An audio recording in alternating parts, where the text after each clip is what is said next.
while I'm out testing inflatable boards this calm, not too chilly afternoon, I just thought I'd give you guys a quick heads up about inflatable boards and inflatable board testing, because I've seen a few things, heard a few things from people suggesting that inflatables in particular are pretty much of a muchness, which isn't technically true.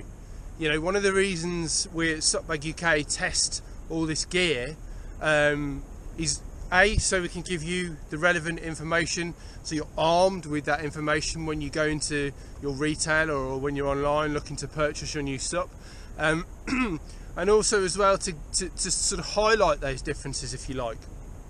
And just as with hard shell boards, inflatables do differ. I appreciate, you know, you've got your 10-foot-ish SUP,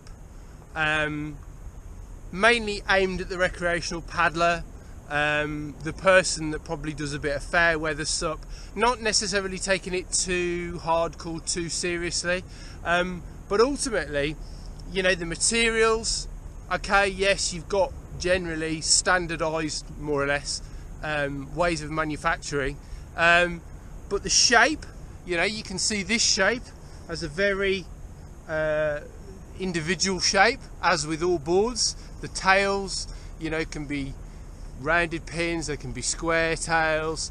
The volume distribution in terms of where the sort of main width is and the thickness, all of this, the bottom shape, everything, it comes sort of into play when you're talking about how the board feels, and it's the feel of a board that we're trying to get across as much as anything to you guys, sort of, so you've got an idea of how a board will perform on the water. And like I say, inflatables, just as with hard shell boards, the differences may be minimal, you know, but there are differences. It's those little nuances that make the difference.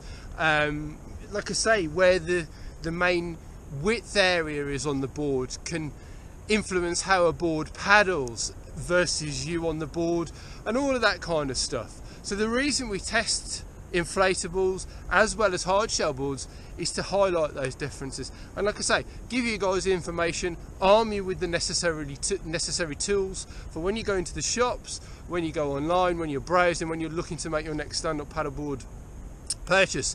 So hopefully that'll sort of, you know, get the message home.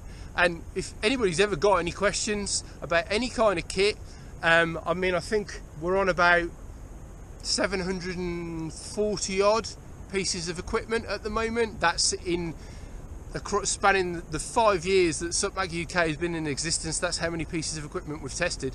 So we have got a bit of an idea. If you've got any questions, feel free to hit us up. You've got the email addresses on the website. Give us a shout.